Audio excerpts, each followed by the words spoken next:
Chapter 11. It felt strangely hollow to park on the neighbour's drive and not walk up to our old front door. I sat for a moment, staring at the house that used to be home. The curtains were drawn, the letterbox stiff and silent, and the windows stared back blankly, like eyes that no longer recognised me. There were no voices drifting from inside, no flickering light from the lounge, no scent of toast or laundry on the air, just stillness. For a fleeting moment, a tight ache gripped my chest, part grief, part confusion, as though I'd come back from some grand adventure to find the map had changed and the legend had vanished. Harry must have seen it on my face. He reached across and gave my hair a ruffle, not the playful kind, but the quiet, fatherly sort that says I'm here without needing words. Ingrid, ever one step ahead, turned in her seat. "Your mum," she said gently, "left a note with the neighbours. She's gone for now. Said she needed a break, some space." I nodded stiffly, trying not to blink too hard. "She left your clothes and bits in the garden shed," Ingrid said gently. "We'll go and fetch them now we're home. They can stay in the spare room at ours, where they belong." The words garden shed thudded in my chest, as if my childhood had been boxed up and stored like winter tools and forgotten bicycles. "Sorry, love," she said, her voice soft but not pitying. I didn't know what to say, so I just nodded again and climbed out of the car, the drizzle softening the edges of everything. The old house stood silent behind me, full of echoes no one cared to hear. Curtains drawn, doors shut, it was no longer mine. But ahead, the door to Harry and Ingrid swung open, warm light spilling out like a welcome. It wasn't where I'd grown up, not officially, but I'd spent more nights than I could count in that house. Sleepovers, school mornings, holidays. In a way, it had always been my second home, and now it was my only one. We fetched my cold, damp belongings from the garden shed. The bags felt heavier than they should have, as if soaked in something more than just rain. My clothes were musty from neglect, but Ingrid, bless her, tossed them straight into the wash before even touching her own suitcase. No fuss, just quiet care.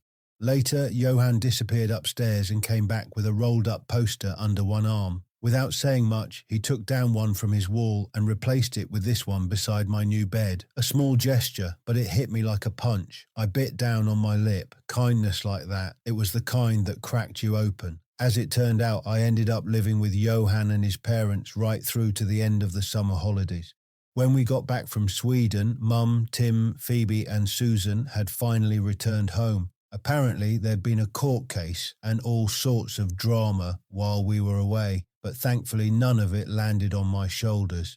In truth, I couldn't have been happier. I was still living with Johan, and without Phoebe around to pester us, life was just about perfect. Over the years, Johan had come along with us on plenty of trips down to Peacehaven to visit my grandparents, and we'd had some proper brilliant weekends and half-terms down there. Not that we ever mucked in on the farm, mind you. Me and Johan, future men of mystery and mischief, had absolutely no intention of getting covered in pig muck or herding anything with four legs. While Tim was out living his best dung-splattered life, wading through fields, chasing after tractors and asking Grandad deeply technical questions like, how fast does this one go? We kept ourselves busy with the finer things, the occasional trip to New Haven Beach, where the pebbles doubled as medieval torture devices and the wind could exfoliate your entire face whether you wanted it or not. On rare warm days, we'd all bundle off to the Saltdean Lido with my cousins and splash about like caffeinated dolphins until we were shriveled, shivering, and definitely not cold according to our stubborn declarations. Tim, meanwhile, was firmly convinced that destiny had him pegged for life as a pig-farming, tractor-driving legend in Wellies. And to be fair, Grandad didn't do much to discourage that idea. He even let Tim steer the old Massey once, though he spent most of the time circling the same hen house like a confused Dalek.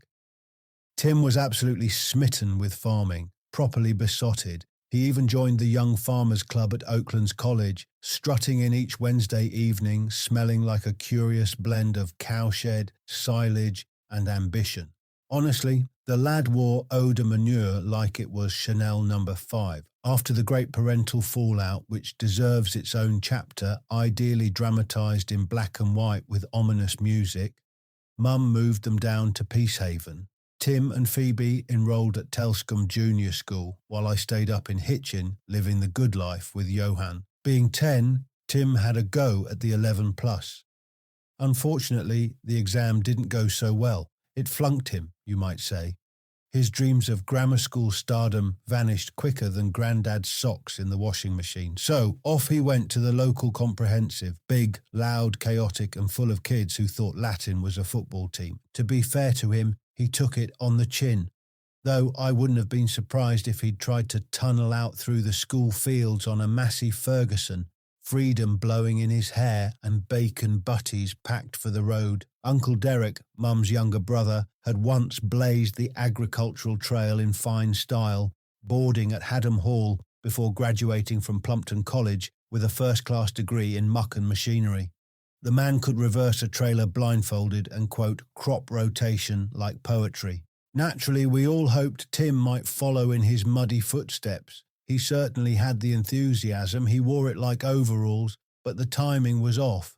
The whole messy business of our parents' split had knocked him a bit sideways. When he sat the entrance test for Haddam Hall, he struggled like a sheep in a sack race. Plenty of noise, not much progress, and didn't quite make the cut. Still, what he lacked in academic polish, he more than made up for in passion and volume. The boy could do a disturbingly accurate impression of a pig giving birth, something he'd performed unprompted at more than one family dinner, so none of us had given up hope. This set Tim on a very different course in life. His first year at the comprehensive saw him unceremoniously plonked into the bottom set, a group that seemed less interested in learning and more in seeing how many chairs could be balanced on a radiator. The classroom had all the educational value of a punch-up behind the bike sheds, and most of the kids were better at starting fires than spelling their own names. It wasn't school, it was a zoo. And Tim was fed up with being the only one who didn't fancy swinging from the lights. Now Tim still loved the Sea Cadets. He wore that sailor's cap with pride and could tie a bowline behind his back while reciting the phonetic alphabet, but by 13 he was ready for a change. The chaos of school had left him looking for something a bit more grounded, a bit tougher, something that didn't involve dodging airborne stationery. So he made the leap. Kept his Sea Cadet memories close, but swapped his cap for a beret and joined the Army Cadets. It was a turning point. Suddenly he had direction, a sense of discipline that didn't come with a detention slip and a newfound reverence for boot polish. He wasn't just following orders, he was finding purpose, and it suited him. By the beginning of September, with our return from Sweden behind us, I'd officially moved back in with Mum and the rest of the crew at our old house. Technically, at least. In practice, I still spent most of my time at Johan's, where life continued to feel steady, familiar, and oddly dependable. While the rest of them were busy navigating the emotional roller coaster of the great parental split, complete with loop-the-loops and the occasional screaming fit, I was quietly gliding along the monorail of borrowed normality thanks to the calm, organised chaos of the Healed household. There, everything had a place. Socks, opinions, even emotions. It wasn't perfect, but it made sense. And at that point in my life, that was more than enough. During the Easter school break, Johan and I decided to pay a quick visit to the farm, a reunion with my family and, with any luck, not one involving a shovel. Rucksacks strapped on, we marched off to Hitchin railway station like a pair of teenage adventurers on a quest for pigs and sandwiches. Several train changes, 2 deeply suspicious station sarnies and a minor skirmish with a vending machine later, we finally arrived at the familiar 5-bar gate marking the start of the farm lane. It creaked open like the saloon doors in a spaghetti western, only we were armed with nothing more than sleeping bags and the kind of optimism that gets you volunteered to muck out the pigsty. As we strolled along the winding track, a chorus of birdsong drifted down from the treetops like nature's own greatest hits album. Some birds were clearly sopranos, bright, cheerful, early morning types, while others had more of a baritone vibe, the grumpy until coffee crowd. Their calls echoed across the fields as if they were locked in a cross-country sing-off, each trying to outdo the other with trills, chirps, and the occasional melodic heckle. I hadn't realized the countryside came with such a top-tier soundtrack. Rabbits and smaller birds darted for cover as we approached, vanishing into the hedgerows with theatrical flair, only to peek out moments later with a collective expression that said, "False alarm, just two harmless bipeds." In a nearby stubbled field, a brown pheasant strutted through the hay like it owned the place, dragging its absurdly long tail behind it like a reluctant wedding guest hauling a train they never asked for. It pecked lazily at the ground, giving exactly zero attention to the swarm of flies currently treating my face like an all-access buffet.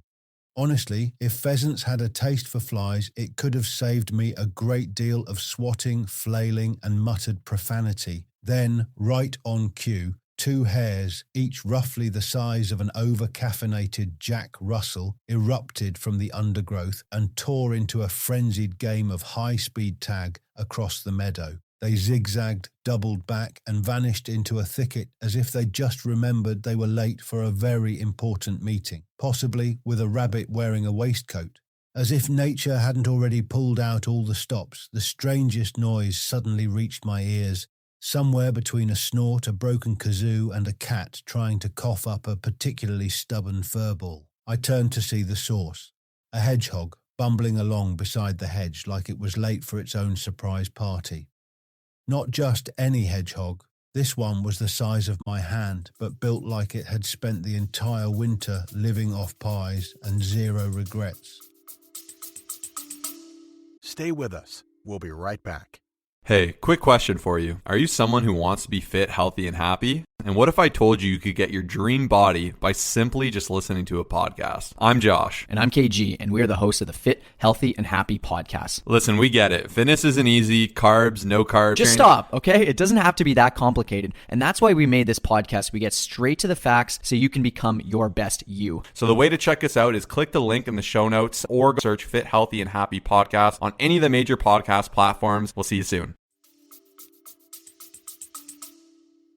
I froze, half in awe, half expecting it to explode from sheer roundness. It stopped, fixed me with two beady blackcurrant-sized eyes, clearly unimpressed, then shuffled off with the kind of attitude that said, "Move along, sunshine, I've got places to be."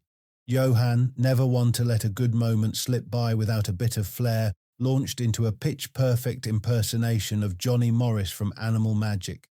He gave the hedgehog a posh voice and the sort of existential crisis usually reserved for Sunday evenings. I was in stitches. Who needs a zoo, I thought, when the English countryside's putting on live performances, no queues, no overpriced ice creams, and a whole lot more personality. You just had to show up, keep your eyes open, and try not to step in anything unfortunate. By the time we finally reached the farmhouse, I was hot, sweaty, starving, and doing my best not to inhale the cloud of flies that had, for reasons known only to them, appointed me their group leader. The black and white collie spotted us first and promptly lost its mind, barking with such wild enthusiasm it nearly dragged its kennel halfway across the yard. Seconds later, my sisters exploded out of the house like they'd been launched from a catapult, followed closely by Mum, wiping her hands on a tea towel and squinting into the sun. The moment I saw her, every nuisance, bugs, sweat, aching feet,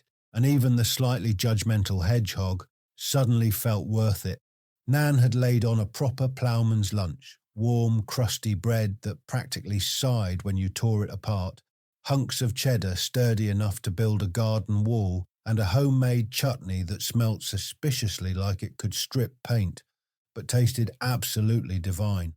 As I tucked in, Nan settled opposite me at the table, watching with the kind of intense focus usually reserved for wildlife documentaries.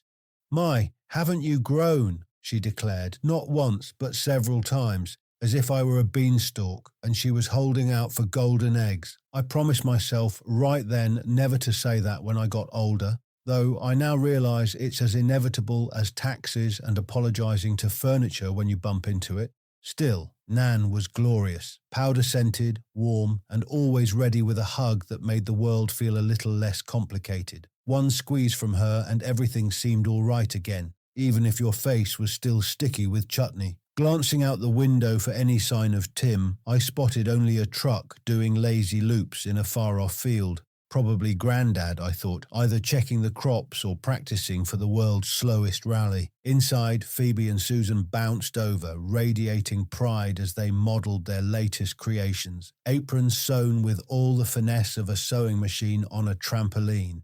Susan's pocket had an artistic tilt that defied both gravity and common sense, while Phoebe's apron ties looked like they'd been measured during a blindfolded sack race. Yet somehow they still formed a bow. Naturally, I praised them like they were the future of haute couture, which earned me beaming smiles and an excited announcement about baking gingerbread men. Johan and I exchanged a look and, without a word, made a swift and tactical retreat, exit stage left, before we were recruited to lick mixing bowls or become unwilling test subjects for slightly undercooked limbs. Out in the fresh air, we spotted the farm truck heading our way, though oddly, there didn't seem to be anyone driving it. It bounced along the track, gears grinding slightly, but still no sign of Grandad's telltale cap bobbing above the dashboard. For a brief, unsettling moment, I wondered if the truck was possessed. Then, from somewhere below the steering wheel, a mop of dark brown hair popped into view, followed by Tim's triumphant cheek-splitting grin. He was so short he had to peer through the wheel like a pirate squinting through a porthole, and yet, somehow, defying every known law of physics, road safety and farming insurance, he manoeuvred the truck with alarming confidence. Through the gate, across the track, and to a neat stop right beside us, cool as a cucumber that had just stolen a tractor and absolutely no regrets. Peering through the side window, I spotted Tim proudly throned atop a stack of mismatched cushions, his body tilted forward like he was trying to launch himself into orbit. He was perched so close to the steering wheel, his nose could have doubled as a bonnet ornament. On tiptoes just to tickle the pedals, and with a look of steely concentration that suggested either deep focus or mild constipation, he was, against all odds and every health and safety regulation in existence, actually doing a decent job. My kid brother driving a farm truck like it was a special episode of Junior Farmer's Top Gear. Who knew?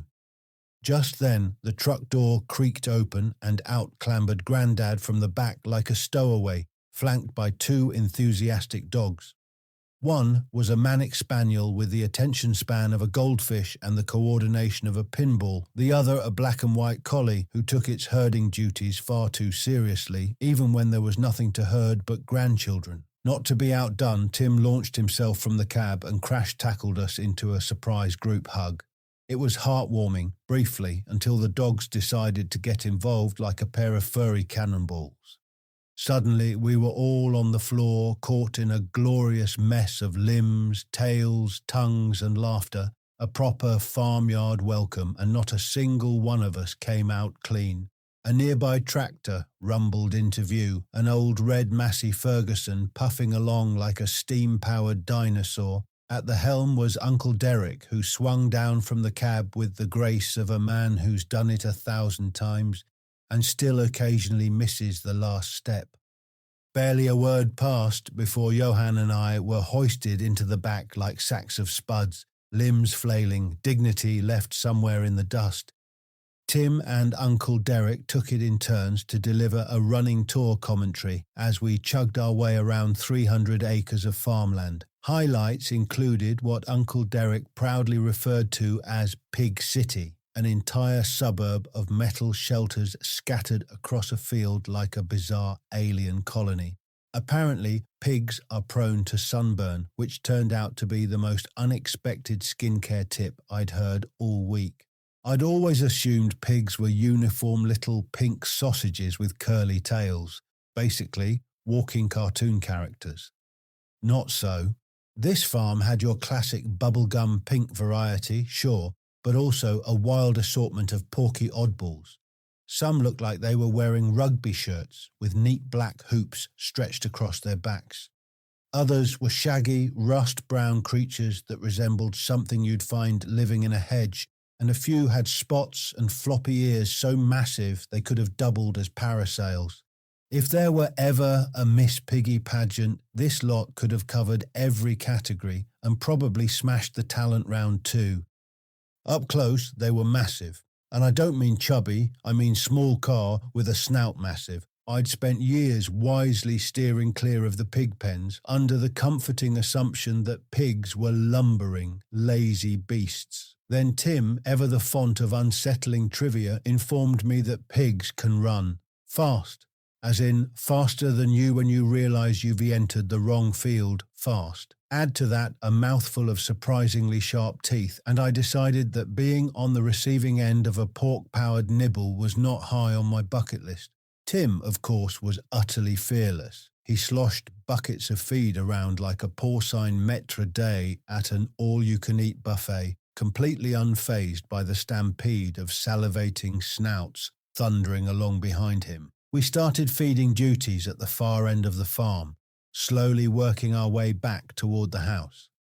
Each pen got its ladleful of slop, dished out from a bucket that looked better suited to bailing out a sinking boat. The stuff inside defied description, somewhere between soup and regret. Normally, Grandad and Uncle Derek collected bins of leftover school dinners to feed the pigs. Every uneaten fish finger, mystery meat, and splat of beige gravy. But with schools shut for the Whitsun holiday, the pigs were now dining on the coastal cuisine of hotel kitchen leftovers, a bit fancier in theory. I swear one of them sniffed the slop, gave a derisive snort, and looked genuinely disappointed it wasn't served on a doily. The pigs didn't seem the least bit fussy about what landed in their troughs. Today's special was a 5-course mystery meal, sausage rolls wrapped in suspiciously flaky pastry, hopefully beef, though I didn't dare ask, an assortment of battered seasonal veg, custard that jiggled ominously, possibly harbouring hidden sponge, and an ocean of gravy in every shade from beige to what on earth is that? Tim, clearly fluent in swine cuisine, measured out just the right amount of mush for each breed. Some pigs were on a strict pure-grain diet, like proper little gym queens, while others were content on the full-fat buffet plan with extra lashings of mystery custard. Uncle Derek, ever the bacon whisperer, took great delight in explaining how the flavour of pork could be fine-tuned depending on what the pigs were fed. Apparently, custard-fed pigs don't taste like pudding, which frankly felt like a missed opportunity. I just nodded politely, secretly eyeing one plump porker who gave me the kind of side-eye usually reserved for people who skip the queue at Greg's. I imagined him sizzling away between 2 slices of white bread with a dollop of tomato sauce and felt a brief pang of guilt, followed swiftly by hunger. Tim, meanwhile, was in his absolute element, stroking snouts, slopping slops, and moving among the pigs like some kind of muddy Disney prince. The pigs clearly adored him. Me? They gave me a sniff, a snort, and then shuffled off like I was the taxman. Tim declared with great ceremony that he wanted to be a farmer when he grew up, had his heart set on agricultural college, just like Uncle Derek. I, ever the bringer of inconvenient truths, gently pointed out that college involved things like exams, certificates, and, unfortunately, not bunking off school at every opportunity. His face dropped like a lead pork pie. Conversation over. He muttered something about education being for sheep, not pigs, then stomped off to hurl another sausage roll into a trough like a man personally betrayed by the entire academic system. One of the best days of the holiday, by far, was spent in a sun-drenched meadow playing our own version of a countryside carnival, taking pot shots at a precarious pyramid of tin cans balanced on a fallen tree trunk. Armed with an air rifle and a shotgun, we took turns channeling our inner cowboy. The air rifle was manageable, light, accurate, almost polite. The shotgun, on the other hand, felt more like handling a small cannon. Firing it wasn't so much about aiming as it was about bracing for impact. It didn't just kick, it tried to launch you back to where you came from. Grandad and Uncle Derek kept a close eye on us all day, partly for safety and partly to ensure we didn't shoot anything valuable. They also insisted we keep a tally of every shot fired, partly to track ammo, but mostly because it sneakily roped Tim into doing maths without realizing, possibly the only way to get him to add up willingly. One morning, before even the roosters had their first coffee, Tim, Johan and I tiptoed downstairs like burglars on a mission. Grandad was already in the kitchen, boots on, flask in hand, looking far too alert for someone who clearly hadn't slept since the 50s. "No noise," he warned, in a tone that suggested we were about to infiltrate MI6, not just sneak into a field. We hiked out to a far-off meadow Grandad affectionately called the breakfast buffet, supposedly a hotspot for rabbits. As the sun rose, so did the rabbits, all casually munching on grass like they hadn't just been cast as extras in our amateur hunting scene. Grandad brought only one shotgun, probably to ensure none of us turned a simple rabbit shoot into a full-blown Rambo reenactment. One by one, we lined up behind the hedge, took aim, and missed. The first blast sent every rabbit into panic mode. They scattered like schoolchildren hearing the dinner bell, vanishing in all directions with an agility that felt deeply personal. We spent the next half hour crouched like failed ninjas, peering through grass, waiting for one brave soul to pop back up. Surely it couldn't be that hard to hit one. But no, turns out rabbits are faster than our reflexes and smarter than our egos. What was meant to be an easy morning hunt ended with a grand total of 0 rabbits and 3 thoroughly humbled would-be marksmen. Feeling slightly deflated and wearing expressions that could curdle milk, we trudged back to the farmhouse with not a single rabbit to show for our efforts, just a bruised ego and a sulky lower lip between us. Grandad, ever the wise old owl, explained that hitting a moving target wasn't just about pulling the trigger and hoping for divine intervention. Oh no, there was wind direction, animal behavior, scent, stealth. Apparently, rabbits have the hearing of MI5 agents and the noses of bloodhounds. In short, we were loud, smelly amateurs. But just as our spirits hit rock bottom, Grandad issued a challenge. Learn to walk through the woods without sounding like a herd of clog-wearing elephants. Game on. Breakfast vanished faster than the rabbits had. Grandad assured us we'd get another shot at glory the next day. But first we had to prove ourselves in the ancient and sacred art of stealth. Our mission, head off into the woods, unsupervised, and practice walking quietly. No stomping, no twig snapping, and absolutely no arguing. Basically, the complete opposite of how we normally operated. While Grandad and Uncle Derek busied themselves with actual useful things, we were to tiptoe around the undergrowth like diet ninjas in wellies, hoping to master the fine balance between stealth and not falling flat on our faces. Equipped with a round of sandwiches each, a pack of biscuits and 2 bottles of Tizer, because hydration obviously, we set off into the wilderness. Well, the back field.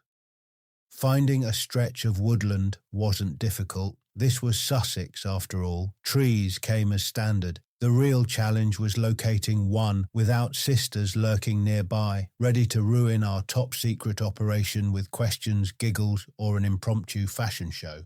Once we were confident we were alone and unobserved, we began our stealth training in earnest. Johan, ever the enthusiast, dubbed it Operation Whisperfoot. I called it trying not to fart while walking on gravel. As we approached the first row of trees, our socks became instant sacrifices to the local bramble population. Within seconds, we were all snagged like Christmas turkeys in string bags, letting out yelps and muttered expletives as we wrestled ourselves free from the thorns. So much for silent movement. We sounded like a herd of angry cats being shoved through a cactus patch. Not quite the graceful forest ninjas we'd imagined, more like mildly injured toddlers lost in a blackberry bush. Determined to improve, we tried the 10 paces and freeze method. Johan gave hand signals like he was orchestrating a rural SWAT team, but our collective shuffling could have woken a hibernating bear, or at the very least, every pigeon within a 2-mile radius. Next came solo stealth attempts, with the rest of us scoring each other like forest-themed come-dancing judges. It became immediately clear that we were all equally hopeless, one twig snap away from disqualification. Naturally, we blamed our boots. Convinced they were the problem, we whipped them off and decided bare feet were the answer. They were not. Not only were we no quieter, but we now risked impaling ourselves on pine cones, thorns, and half-buried sticks. Silence may be golden, but in woodland, barefoot, it's just painful. Eventually, adopting the heel-to-toe method like cautious ballerinas tiptoeing through a minefield of leaves and beech nutshells, we crept into the woods with all the elegance of confused flamingos. We marked out a course, about 50 paces, and declared a new challenge. Make it from one end to the other without being heard. It was basically Grandma's footsteps. The dry leaves crunched like cornflakes, the twigs snapped like firecrackers, and the rules were brutal. Any sound, and it was straight back to the start. No mercy, no exceptions. Progress was measurable. We finally called a truce and flopped onto a fallen log, unwrapping sandwiches with the reverence of men who'd earned them. The woods were still except for the faint chatter of birds and the occasional creak of a branch in the breeze. I took a bite, then glanced at Tim. "So, when's the last time you wrote to Petra?" He hesitated mid-chew, eyes flicking down to his sandwich like it might somehow shield him. "Been a while." "How long's a while?" I pressed. He exhaled through his nose, brushing a crumb from his knee. "Couple of months, maybe more. Truth is, I don't know what to say. Every time I start, I end up scribbling something that sounds daft or like I'm trying too hard. Then I bin it." I arched an eyebrow. "You're overthinking it." "Maybe," he admitted, a faint flush creeping up his neck. I don't want her thinking I'm an idiot. Or worse, that I don't care. Which I do. More than I should, probably. I shook my head with a knowing smile. "Mate, you don't have to send poetry. She'd rather hear from you, even if it's just about how your boots leak or how you nearly got flattened by the post van." His lips curved, but his eyes stayed thoughtful. "You reckon?" "I know," I said. "And by the way, she's been asking why you've gone quiet. That's your green light." Tim gave a slow nod, staring into the trees. "All right, I'll write tonight." "Good," I said. "And maybe leave out the bit where you nearly impaled yourself on that stick earlier." He smirked. "Nah, I'm putting that in. Might make her laugh. She likes to laugh." It was the way he said it, soft, almost to himself, that told me more than he probably meant to. And as we sat there in the spring hush, picking at our sandwiches, I realized my kid brother was in deeper than he knew. By the end, we weren't exactly silent, but we had learned to swear much more quietly. By late afternoon, our stomachs were growling so loudly we were worried we'd scare off the wildlife more effectively than the shotgun ever could. Deciding we'd done enough creeping about for one day, we trudged home like famished explorers who'd survived an expedition armed only with Tizer and a packet of biscuits. At dinner, with the entire family gathered around the table, my sister Susan gave us a sideways glance and, with her usual knack for stating the obvious, said, "You lot are very quiet. Are you all right?" I nearly kissed her for her insight, but thought better of it. I was hungry, not unhinged. The next morning, true to his word, Grandad was up before the sun. We heard him clattering about in the kitchen like a one-man brass band, equal parts pans, purpose, and unnecessary volume. Johan, Tim, and me tumbled out of bed and got dressed at record speed, managing socks, boots, and zips with only minor injuries and a fair bit of swearing under our breath. In the kitchen, Grandad was waiting, deadly serious, ready to give us a refresher on gun safety. He looked like a man trying to explain quantum physics to 3 overexcited Labrador puppies, and getting about the same level of understanding in return. We headed back to the same field as before, though this time our approach was slower, more deliberate. Less comedy troupe, more amateur commandos. Sure enough, the rabbits were back, happily munching their breakfast, blissfully unaware of 3 boys belly down in the grass, pretending to be elite marksmen. When my turn came, I took the shotgun, steadied my breathing, took aim, and squeezed the trigger. The shot rang out, and so did every rabbit in the postcode. Grandad gave us a live demo in the ancient and slightly alarming art of gutting and skinning a rabbit. No knife required. This was not the moment for weak stomachs or city boy squeamishness. It was all about rolling up your sleeves, pretending you weren't bothered, and diving in. Literally. Apparently, the trick was to get started before the poor thing cooled down. Once you found the membrane over the flesh, it was like turning a furry sock inside out, if the sock happened to be filled with organs. Surprisingly, we got the hang of it faster than expected. By the end, we looked like the countryside version of a butchery masterclass. Fanny Craddock would have been proud and probably a bit horrified. We brought back 4 neatly prepared rabbit carcasses, which earned us a beaming nod of approval from Nan, her version of a standing ovation. But before our furry friends could be transformed into dinner, they needed the full countryside spa treatment, a rinse, a de-shotting, removing any sneaky bits of lead, and a brief interlude while we turned the kitchen into something resembling the prep scene from a medieval banquet. Soon enough, the rabbits were submerged in Nan's cauldron-sized cooking pot, the kind of thing you could comfortably stew a small dragon in.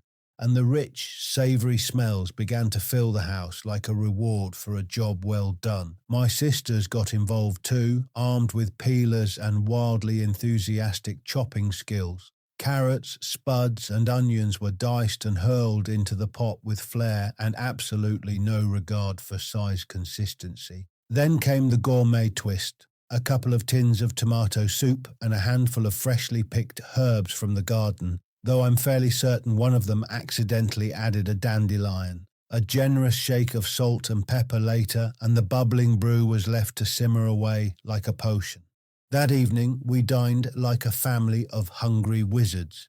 Everyone had contributed, some with actual culinary skill, others with pure chaos. But the rabbit stew was hearty, delicious, and completely unforgettable. It was moments like those, full bellies, proud smiles, and the occasional airborne vegetable, that made saying goodbye feel like pulling off a plaster.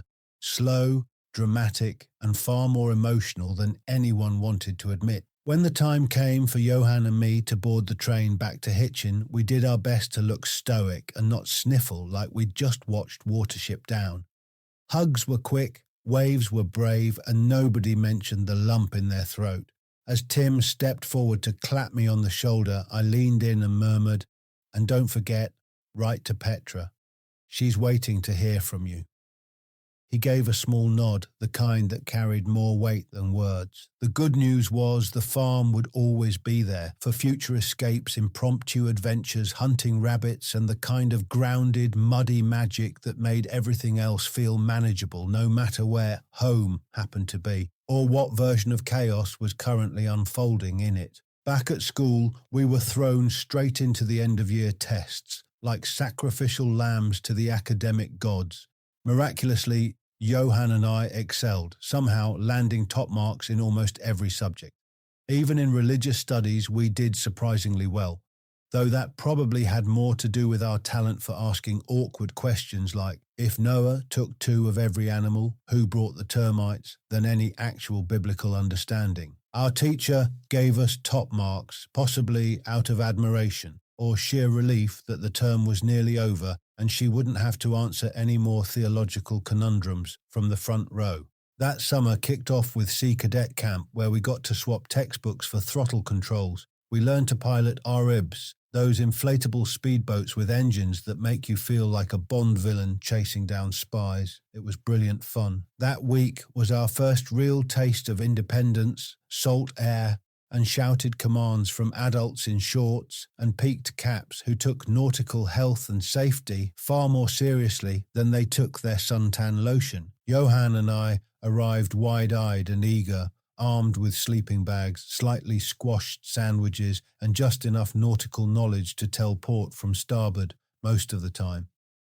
The first day kicked off with introductions, bunk allocations, and the Great Mosquito Massacre of 1967. Our bunk room was clearly the main base of operations for the insect army. After a restless night of swatting, scratching and muttered curses, we emerged groggy but determined, ready for the highlight of the entire camp, the powerboat course. This meant driving ribs, rigid inflatable boats, basically giant black sausages with engines strapped to the back. Sleek, fast and just unstable enough to feel dangerous, they were hands down the coolest thing we'd ever seen. Our instructor was a wiry ex-Navy petty officer with a tan so leathery he looked like he'd been varnished. A whistle hung permanently from his neck, and his voice could slice through fog like a destroyer's prow. "This here is your throttle," he barked. "Touch it like you're stroking a cat, not like you're throttling your younger sibling, understood?" We nodded obediently, though Johan cast me a sideways glance, as if throttling a younger sibling was still firmly on our to-do list. The training itself was a blast, literally. The boats were nimble, fast, and made a delightful growling noise as we skimmed across the water, wind in our faces and grins firmly in place.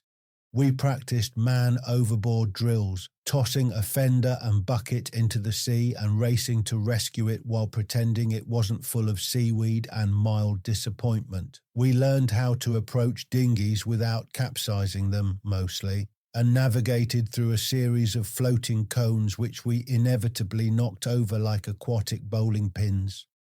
Each collision was met with a slow, theatrical shake of the head from our instructor, who seemed to oscillate between despair and reluctant amusement.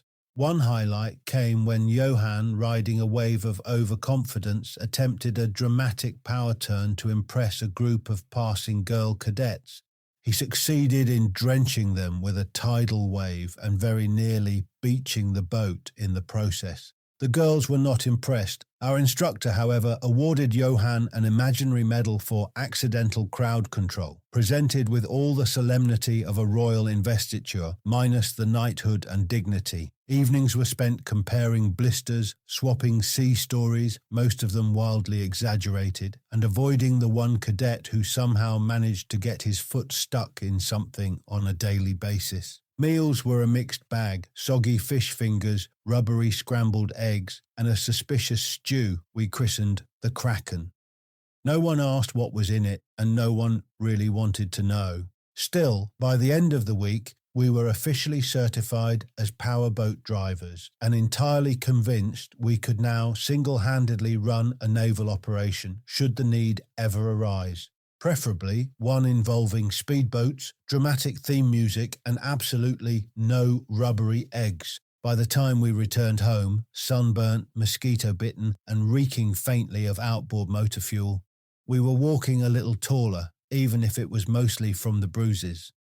Sea Cadet Camp had been the perfect launch into a summer that promised more adventure, and with Johan's family arriving soon, it was only just getting started. As the week wrapped up, Johan's extended family arrived from Sweden, bringing their usual blend of warmth, charm, and stylish knitwear. Vinka and Marlin immediately gravitated toward Johan and me, which we accepted with the grace of seasoned gentlemen, meaning we stood a little straighter, deepened our voices by half an octave, and tried not to trip over our own feet. Tim, meanwhile, seemed caught between wanting to impress Petra and not quite knowing how. At first, their conversations were a bit stilted, half smiles, polite nods, and the occasional awkward overlap where they both spoke at once and then laughed too loudly. But as the days passed, the stiffness melted into something warmer. They'd find themselves lingering at the edge of the group, sharing quiet asides or laughing at a private joke no one else could hear. One afternoon, while the others were distracted by Johan showing off a particularly ridiculous woolen hat, I noticed Petra and Tim sitting on the porch steps, mugs in hand. She tilted her head slightly. "Why didn't you write for so long?" she asked. Not accusing, just curious. Tim rubbed the back of his neck, glancing down. "I didn't know what to say. Didn't want to send something that sounded daft." Petra's lips curved into a small smile. "You could have just said hello."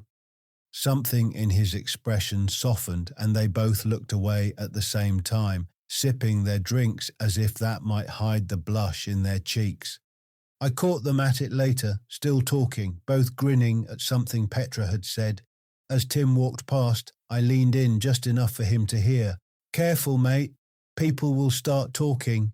He rolled his eyes, but the colour in his cheeks said more than words ever could. Later that evening, as Petra was helping clear the table, Vinka appeared at her side, a knowing glint in her eye. "You and Tim seem chatty," she said lightly. Petra tried for nonchalance but failed spectacularly, fumbling a stack of plates. "We're just talking." Vinka's smile turned sly. "Mm-hmm. And I'm just helping with the washing up." Petra's cheeks warmed and she turned back to the sink, though not before I saw the smallest of smiles tugging at her lips.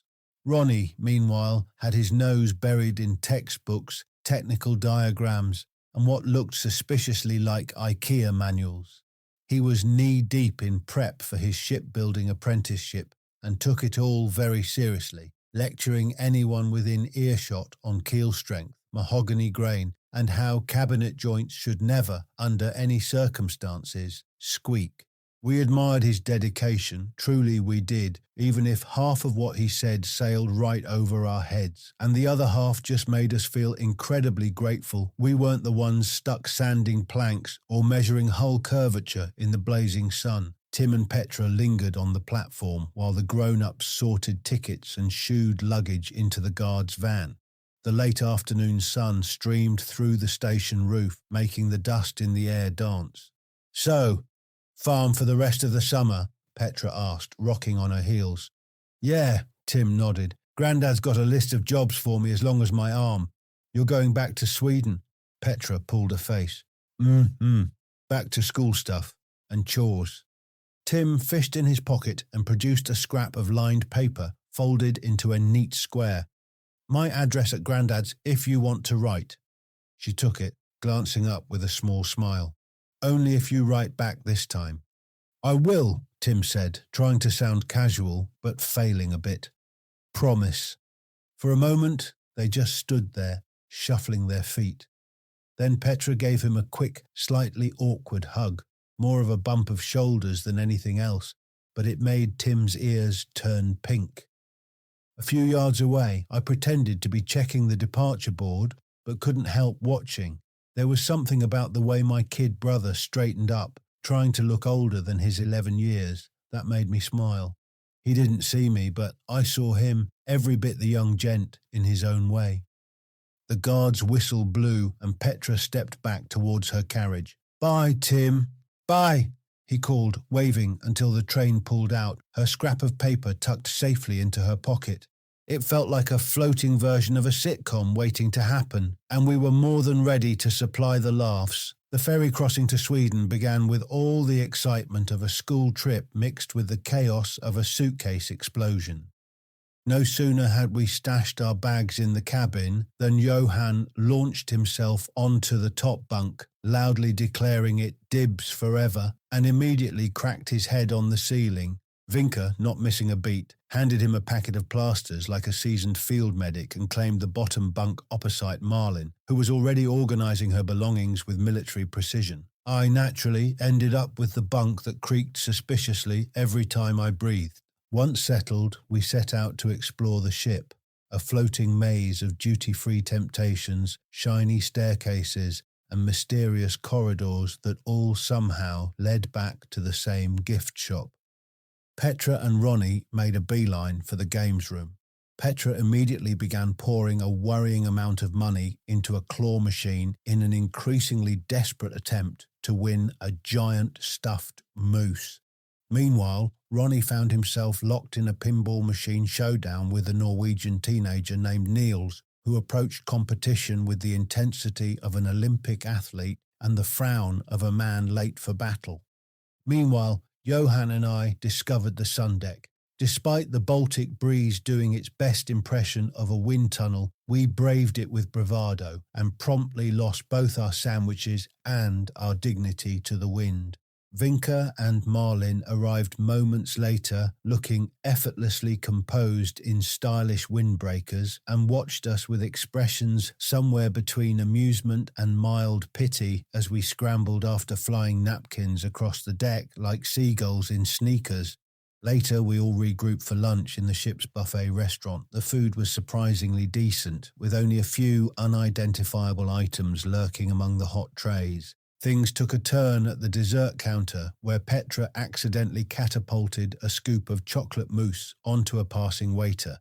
It hit him squarely in the chest with the splat of something far more deliberate. To his credit, he took it remarkably well, dabbing at his shirt with a napkin and muttering something about Swedish children and flying pudding being a known occupational hazard. The engines thrummed underfoot, and the sea stretched grey and endless on all sides.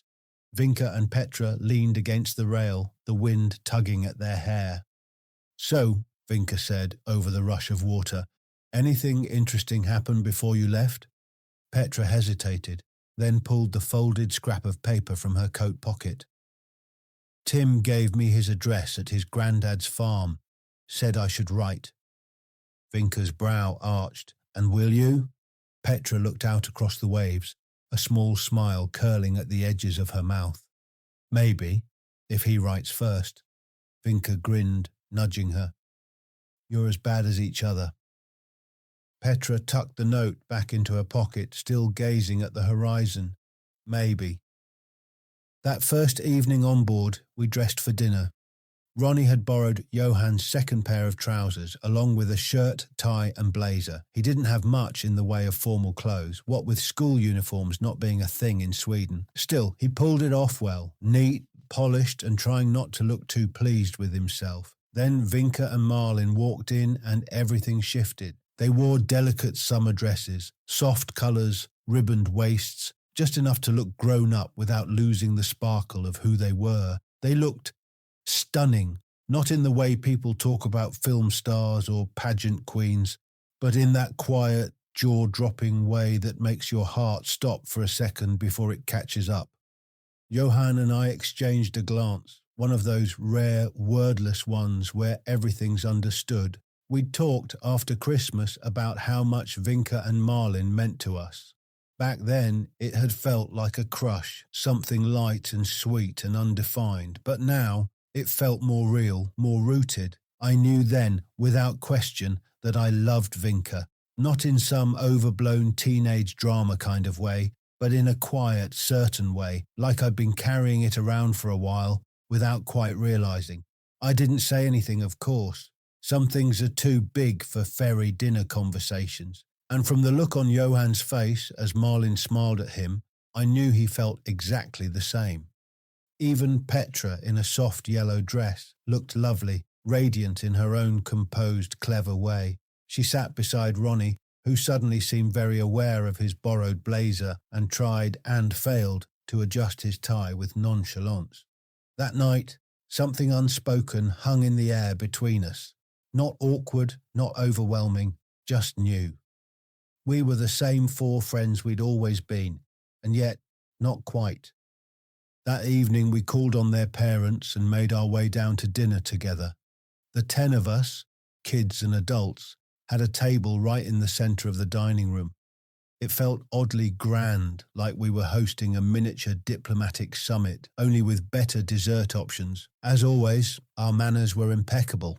Johan and I took quiet pride in pulling out chairs, using the right cutlery, and not talking with our mouths full, a skill we'd taken time to perfect, mostly to impress Vinka and Marlin, who noticed far more than we gave them credit for. By the time we stood to leave and head to the evening show, several passengers stopped Harry and Eric to compliment them.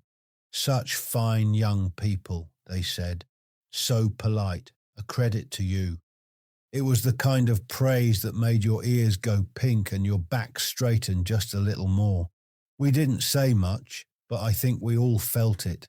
That glow of quiet pride and the unspoken sense that we were becoming the kind of people the adults could be proud of. We went into the show, and although the dancers had changed and the new comedian left us more confused than amused, the singer was the same. She was a warm, elegant woman with a voice like honey and a smile that could light up the room. She'd been performing on the ship for years, and it felt oddly comforting to see her again, like a familiar landmark in a sea of change.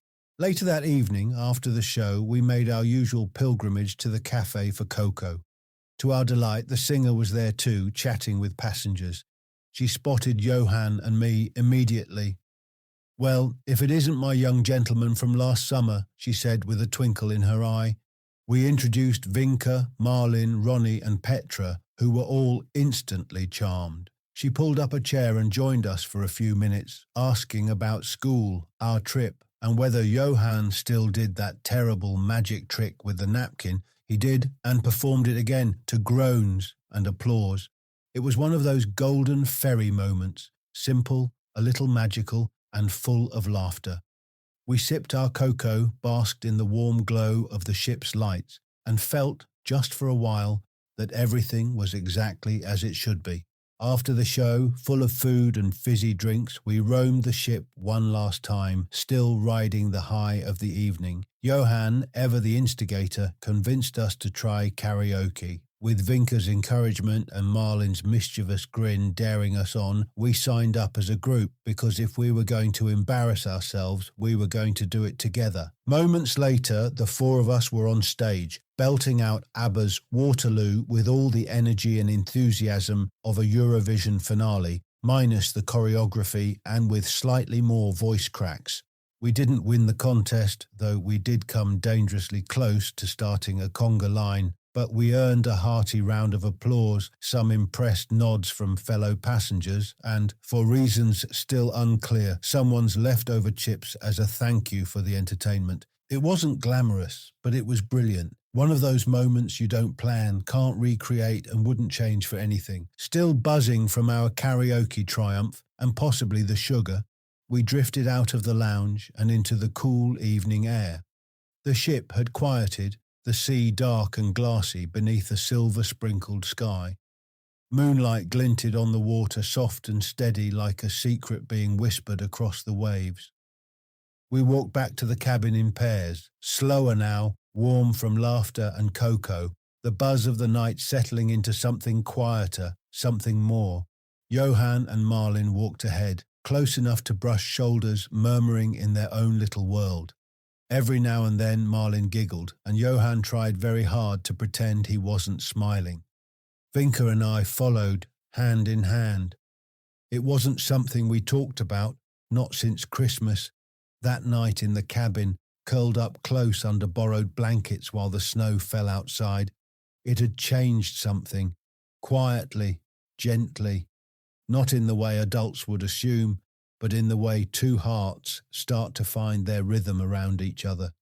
Her fingers laced through mine easily now, no awkwardness, no second-guessing, just a steady, silent comfort that made the ferry feel less like a ship and more like a memory in the making. That was something, I said, giving her hand a light squeeze. I laughed softly. We were off-key and ridiculous. True, but brave, I said, and you were brilliant. I looked up at him then. Really looked, and for a brief moment the noise of the ship, the night, the whole world seemed to quiet around us.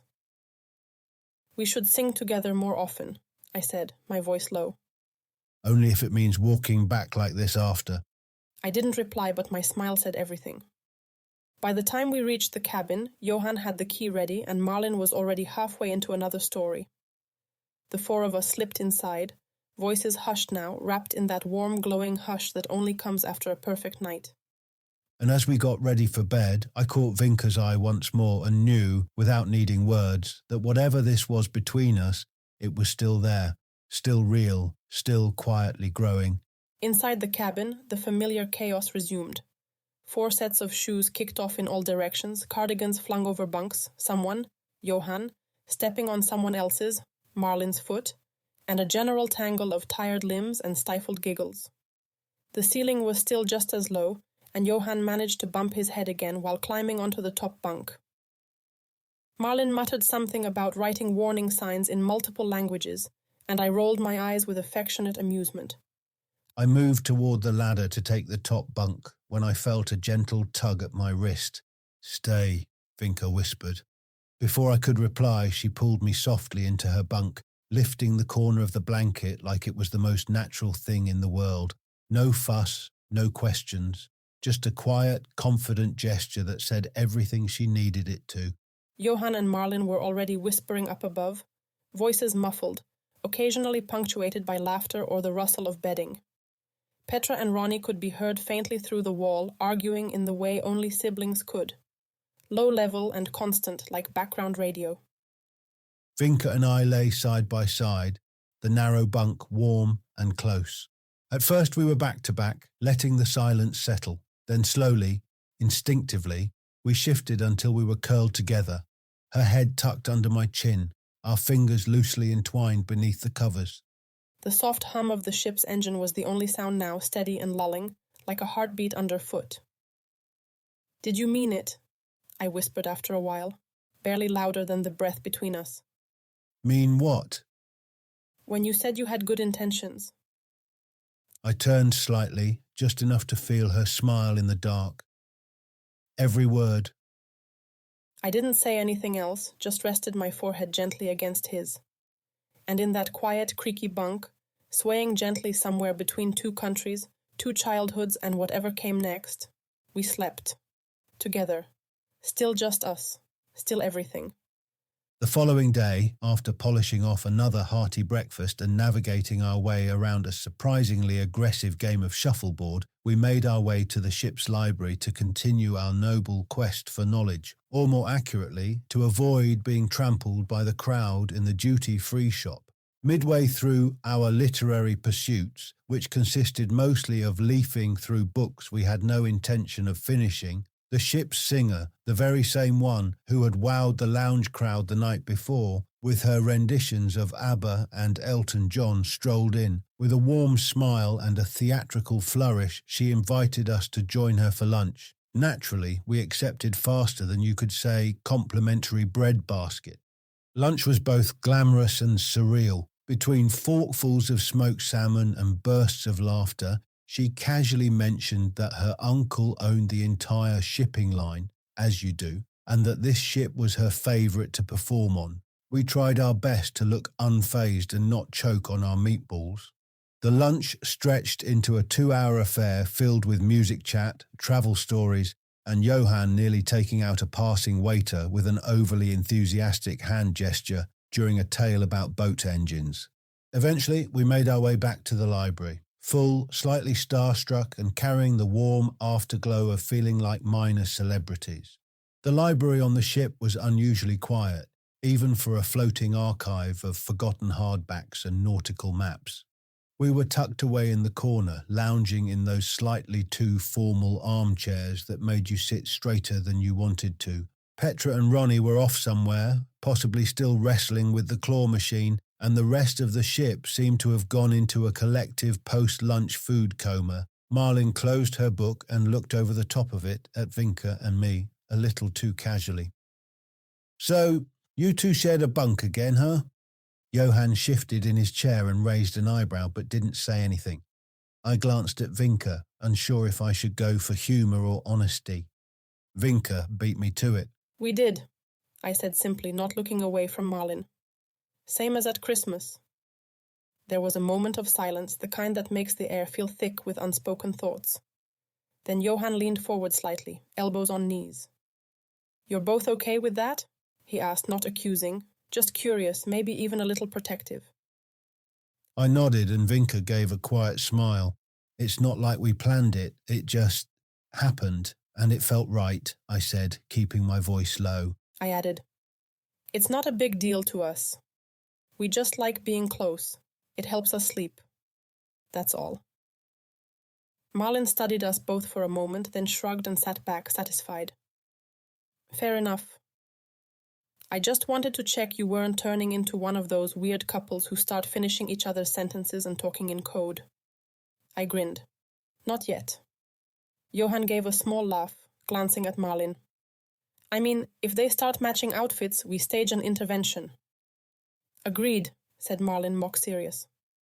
I chuckled, relieved. "We're not there yet, but I do have a nice jumper that would suit Vinka." Vinka rolled her eyes and nudged me with her elbow, but didn't let go of my hand. The moment passed, easy and light, but something about it felt important, like we'd just crossed a small threshold in the way we talked, in the way we trusted each other. Outside the windows, the sea stretched on, deep blue and endless, and in that quiet corner of the ship, it felt like the four of us were anchored to something solid. Friendship, understanding, and whatever this new chapter was, we were slowly growing into. The grown-ups, clearly sensing we were running purely on teenage enthusiasm and lingering adrenaline, disappeared to the garden with cold drinks and newspapers. That left the four of us sprawled across the lounge like a group of mildly sunburnt bohemians. "I feel like I'm still swaying," Marlin said, leaning her head back dramatically over the arm of the sofa. "You are swaying," Johan replied. "You're sitting on a bouncy cushion." "Details," she said, flicking a grape at him. "Vinka and I were perched by the open window, legs tangled, sharing a bottle of fizzy lingonberry soda. The scent of wildflowers drifted in on the breeze. A bee buzzed lazily past, as if even it couldn't be bothered to sting anyone today. "We should go to the lake tomorrow," Vinka suggested, tracing a finger around the condensation on the glass. "Pack a picnic, swim, do nothing heroic whatsoever." "No ropes, no sails, no galley duty," I agreed. "Just floating and flopping." "Floating and flopping sounds like your autobiography title," Johan said with a grin. "Better than yours. The boy who capsized everything." "Fair," Johan nodded. Chapter 12. That time I tried to impress the girl and drenched half the Baltic. "I still have seaweed in my trainers from that day," Marlin added helpfully. We all laughed, the kind of laughter that came from the belly and stayed in the chest long after the sound faded. It wasn't about jokes, it was about being together, about shared memories, sun-warmed skin, and a holiday that already felt like legend in the making. "We've got, 10 days left?" Johan asked, quieter now. "Don't," said Vinka, closing her eyes. "Let's pretend it's forever, just for tonight." And so we did. We stayed up far too late, played cards badly, raided the fridge for leftovers, and watched the sunset turn the lake gold through the window. It wasn't adventure in the bold, daring sense, but it was friendship, deep, content, and glowing softly at the edges. And sometimes that's the best kind of adventure there is. The next day, true to plan, we packed up for the lake, like seasoned professionals. Blankets, flasks of elderflower cordial, cucumber sandwiches, cut into triangles naturally, towels, a slightly underinflated lilo, and enough biscuits to supply a scout camp. Eric dropped us off with a wink and strict instructions not to come back sunburnt or soggy. We promised nothing. The lake shimmered in the late morning sun, framed by whispering pines and the occasional dragonfly skimming across its surface like it had somewhere urgent to be. We claimed our favourite patch of grass by the water's edge and spread out in lazy stages. Johan immediately launched himself into the lake with a yell, while Marlin followed with more elegance and significantly less splashing. Vinka lay beside me on the blanket, eyes closed, face tilted to the sun. Her hand found mine without looking, and for a while we said nothing, just listened to the sound of the water, the laughter, the gentle rustle of leaves. There was something achingly beautiful in the quiet. Like the holiday knew it was drawing to a close and had decided to slow everything down so we could feel every moment. Then, just as it all teetered on the edge of poetic perfection, Johan re-emerged, dripping wet and grinning like a man possessed. "I declare war," he announced. That was all the warning we got before he lobbed a sopping handful of waterweed directly onto my chest.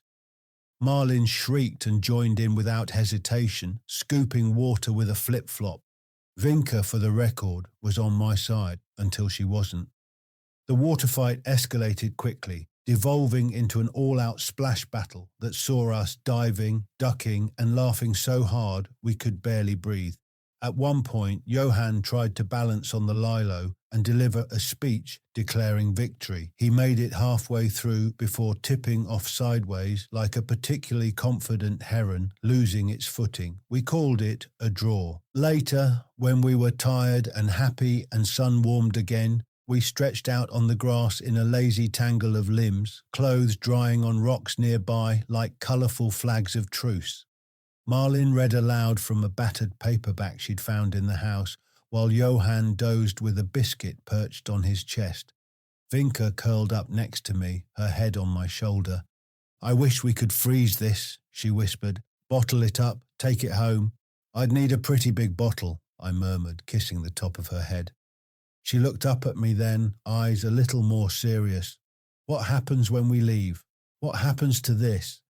I hesitated, then held her gaze. It doesn't end, it just changes shape, but it's still us. Always. She didn't say anything, just nodded and nestled in closer, like she believed me, or wanted to. As the sun dipped lower, the shadows grew longer, and we packed up our things slowly, reluctantly. Johan tried to claim the Lilo had become sentient and refused to deflate it. Marlin rolled her eyes but smiled as she helped him fold it anyway. We walked back along the woodland trail in the amber light, 4 silhouettes in step, quiet now, not from sadness, but from the kind of peace that only comes after a perfect day. That final night, the house was quiet. The grown-ups had turned in early, the lights dimmed, and the comforting smell of baked apples and cinnamon still lingered faintly from dessert.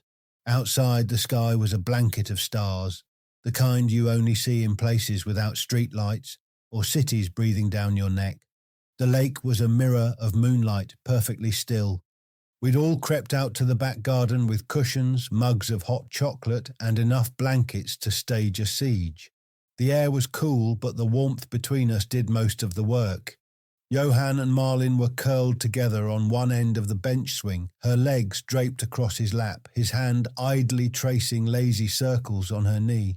Vinka and I lay side by side on a blanket spread across the wooden decking, staring up at the sky, fingers laced together between us. I glanced over to find her already watching me with that quiet, amused expression she wore whenever she knew I was thinking too hard. I don't want this to end, I whispered. I know, I said. Feels like we just got here. I turned onto my side, propped up on my elbow. We'll write and call. And next holiday we'll plan something even bigger, maybe Italy or a ski trip, with less falling over. Or more, I grinned. Falling over has its moments. I laughed softly, then leaned down and kissed him. It was slow, gentle, the kind that spoke more than words ever could. Of trust, of comfort, of something that had grown deeper and more certain with each shared moment. I'm really going to miss you, I said, brushing a strand of hair from her cheek. I'm not going anywhere, I said. Not really. We're just on pause between chapters. A few steps away, Johan let out a dramatic sigh. Would you two stop being adorable? You're setting the bar too high. Marlin nudged him. You love it. Maybe, he admitted, then leaned in to kiss her forehead. The 4 of us fell into companionable silence, just the crackle of the garden lantern and the distant hoot of an owl keeping us company. It felt in that moment like nothing could touch us. Not time, not distance, not the looming end of the holiday. Eventually, yawns won out over romance, and we gathered our things with sleepy smiles and heavy limbs. At the top of the stairs, before we split into our rooms, Vinka slipped her hand into mine again. I glanced at Johan, who gave a knowing nod as Marlin tugged him gently towards their door. We didn't need to say anything. It was all understood. This wasn't goodbye, it was just to be continued. The morning of departure arrived far too soon. Sunlight spilled through the lace curtains in threads of gold, lighting up the dust motes like glitter in the quiet air. The house, which had been brimming with laughter and clattering cutlery only days ago, now felt subdued. Even the floorboards seemed to creak more softly, as if they too were reluctant to disturb the peace. I lay awake, Vinka curled against my side, her breath warm on my shoulder. Neither of us moved for a long time. There was something sacred in that stillness. 2 people trying to stretch time with silence and touch. Eventually, her hand reached up and traced the line of my jaw, and I turned to meet her eyes. We should get up, I whispered. I know, she replied, not moving. But eventually, we did, slowly, regretfully. Like every motion might bring the train a little closer. Downstairs, Eric and Harry were already loading bags into the car with the quiet efficiency of seasoned dads who knew better than to ask too many questions at a moment like this. Petra and Ronnie were on the porch, leaning against the rail with matching sleepy expressions. Marlin wandered into the kitchen, bleary-eyed but smiling. Johan followed a moment later, rubbing his neck. Feels like we just got here, he muttered. Because we did, I replied. Breakfast was a quiet affair. Toast, jam, strong coffee, and that heavy feeling in everyone's chest. The kind that only comes with goodbyes that matter.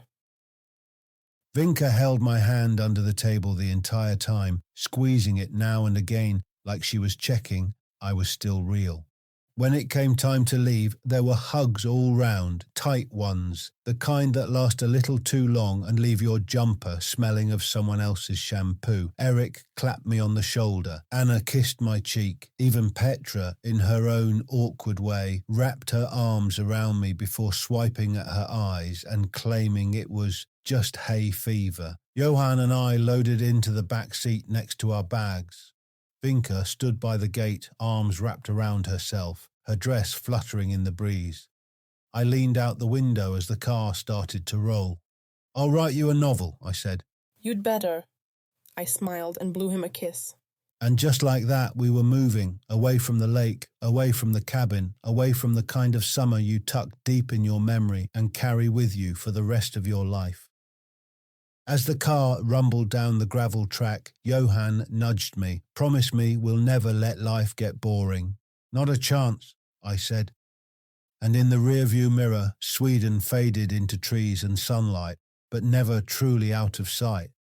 The boy's car has just disappeared down the lane. The house behind is quiet now. Bags no longer being zipped. Voices no longer echoing up the stairs. Marlin and I linger in the garden, barefoot on the dew-soaked grass, standing under the birch tree where they'd all gathered so many times over the past weeks. Marlin: "Well, that's that then. Feels strange, like someone's turned the volume down on summer." Marlin: "I hate goodbyes. I hate this one the most." Marlin: "You okay?" "I will be. It just hurts more than I thought it would. Stephen and I, we had something this summer, not just a holiday fling, it was real, wasn't it?" Marlin: "Yeah, it was. I saw it, felt it. The way he looked at you, you were his whole world, Vinka. I think he still is mine." Marlin: "Come on, sit, let's be sad together for a bit. You know, Johan got under my skin, in a good way. He's got this steadiness, makes you feel like nothing's going to fall apart when he's around. I didn't expect that from him. You're good together. I saw it, especially on the boat. And in the library, you two were like old souls playing at being young." Marlin: "He told me he didn't want the summer to end. I said it wouldn't. Not in the ways that matter. Do you think they'll still feel the same once they're back in England?" Marlin: "Yes, I do. Maybe not every second of every day, but the important bits, the feelings, those stay, they're stitched into us now. Promise me something?" Marlin: "Anything. If we ever start to forget what this felt like, this summer, you'll remind me." Marlin: "With every cinnamon bun and every ABBA song. Come on, let's go inside before someone finds us looking like a sad Swedish postcard." "We're not sad, not really, just full." Marlin: "Full of love?" "Yeah, that. Can I ask you something?" Marlin: "You can ask me anything, you know that." "Then, why haven't you slept with Johan?" Marlin: "It's not that I don't want to. It's just, not yet. Not like this. Because of us? Because Stephen and I..." Marlin: "No, not because of you. What you and Stephen have is beautiful, Vinka. Honestly, I think it's brave. I'm happy for you. Johan's everything I never expected. He's kind and funny and steady like a mountain. But I want it to be right. I don't want it to happen just because it's summer or because it seems like the next step. I want to know it's ours, that it's not borrowed from someone else's story." "That makes sense. You're wiser than I am." Marlin: "No, just more cautious. You and Stephen, what you did, it came from something real. That was your moment. Mine. It's still growing. Maybe I'm just waiting for it to bloom. And you think Johan will wait? Marlin. I know he will. That's how I know he's worth it. Late afternoon in the ship's library, the lounge buzz has died down and the sea hums steadily beyond the thick windows. Me and Johan sit in a quiet corner, oversized chairs, feet up, half-heartedly flicking through books they're not really reading. There's a long pause, filled only by the turning of a page and the clink of a teaspoon from a nearby trolley. You all right? Yeah, just thinking. Dangerous habit, that. About Marlin? You always see right through me. That's what best mates are for. She's incredible, isn't she? I mean, Marlin. She's smart, calm, sharp as anything. I could listen to her for hours. You have. We both have. I think she might be smarter than all of us combined. Yeah, I've thought about it, about taking the next step, like you and Vinka. And? She's not ready, and that's all right. I'd wait a year if I had to. 10 even. She told Vinka something similar. Said she didn't want to rush it just because it felt like the right moment on paper. That sounds like her. I think I've always known she's not someone you pressure or push. You just stay beside her until she decides to let you in completely. That's a rare kind of patience. She's worth it. She is. You both are.